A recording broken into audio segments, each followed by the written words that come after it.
Orang yang pro Megawati itu begitu mendewakan Soekarno, seakan-akan Indonesia itu dimulai dari Bung Karno, sampai ada paham Soekarnoisme. Bahwa Indonesia itu seakan-akan dimulai dari Soekarno. Memang deklarator kemerdekaan Indonesia itu Soekarno. Tapi umat Islam atau partai-partai Islam itu tidak kecil hati. Karena embrio yang bernama Indonesia itu dari tahun 1908, sebelum ada partai nasionalis yang berani melawan kolonialisme Belanda adalah partai-partai Islam, sehingga kebangkitan Indonesia dimulai 1908. Karena saat itu yang pertama mencetus ide melawan Belanda adalah kiai-kiai Islam, yaitu saat itu bikin serikat dagang Islam, terus lama-lama menjadi serikat Islam, terus lama-lama menjadi partai Islam, dimulai dari angkatannya Hos Cokroaminoto.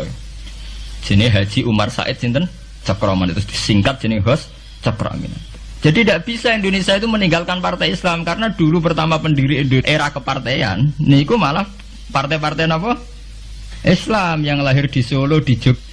Bahkan sebelum ada negara yang bernama Indonesia, itu ada negara yang bernama Demak Bintoro, ada Demak Ngayogyakarta apa? Karto. Itu semua negeri apa? Islam. Ya, paham? Sehingga secara kesejarahan kita tidak kalah sama tuanya Soekarnoisme atau partai PNI. Dan sampai kan kita ini kan kayak dinabubukkan seakan-akan Indonesia itu dimulai dari Soekarno, sehingga nak wani Pak Karno itu koyok-koyok itu kita anti Indonesia. Ya kita tidak mungkin nggak menghormati Soekarno, beliau sebagai pahlawan besar kita hormati ya, tapi ya kebesaran Pak Karno demi bangsa Indonesia jangan kemudian direduksi, disederhanakan hanya melewati partai. Ya itu kan namanya pekerdilan. Tentu Pak Karno bikin negara ini ya untuk semua bangsa, bukan untuk PDIP saja, bukan untuk partai-partai marhainisme saja, juga bukan untuk partai-partai yang berfaham Soekarnoisme saja. Ya sama, tapi kita juga adil, sebagai kiai juga adil. Hos Cokroaminoto bikin partai Islam adalah untuk mengusir Belanda dari bumi Indonesia, yang nantinya juga untuk kepentingan semua bangsa Indonesia, tidak hanya yang Islam saja. Ya kita adil, sama-sama adil. Saat nasionalisme ya tidak mengurangi keagamaan, saat keagamaan tidak mengurangi nasionalis. Tapi ya itu tadi, kemudian ini dikerdilkan secara politik.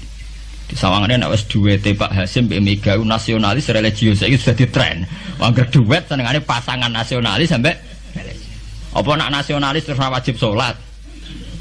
Apa nak religius terus gak wajib nasional? Sebetulnya itu kan wajib. Apa kena orang Indonesia terus wajib sholat hanya karena atas nama nasionalisme? Apa nak gue ngiai terus wajib bayar pajak?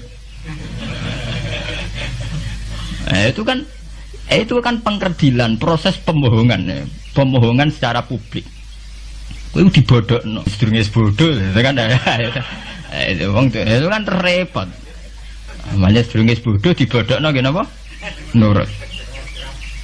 Makanya kalau seneng ya, kayak kemarin hari kebangkitan nasional itu seneng kalau diungkap terus di TV bahwa kebangkitan Indonesia dimulai dari 1908.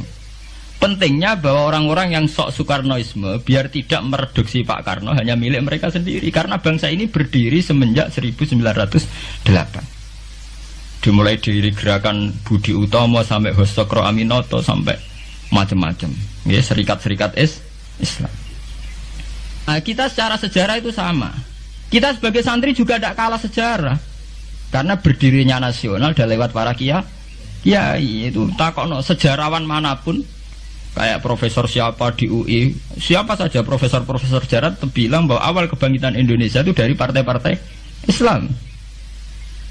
Bahkan versi orang nasionalis sekalipun itu bilang, karena Islam adalah satu agama yang paling sensitif terhadap penjajahan. Karena Islam melahirkan satu paham jihad, bahwa ketika ada kolonial Belanda, wong Islam terinspirasi harus jihad, sehingga lahir partai-partai Islam. Dulu yang dilawan itu perdagangan. Ini kalau cerita sejarah, santri-santri sadar. Jadi santri salaf dengan model sekarang, sing ra roh duit, ra roh dagang, itu sebetulnya mengkhianati pendiri santri. Lho boten niku lho fair, sing gak seneng dagang, gak seneng mergawe itu mengkhianati pendiri pesantren. Sampai lihat sejarah, tahun 1908 itu namanya tidak SI, tidak Serikat Islam, tapi Serikat Dagang Islam. Karena para kiai adalah melawan dominasi Cina di Surakarta dan dominasi Belanda menguasai sentra-sentra perdagangan. Sehingga yang dilawan pertama adalah piye supaya kolonial gak menguasai aset-aset ekonomi. Sama takokno sejarah cek versi kiai, cek versi buku, asal gak versi klenek. Itu pertama yang dilawan para ulama adalah penguasaan aset ekonomi oleh Cina dan Belanda, sehingga mereka bikin serikat dagang Islam.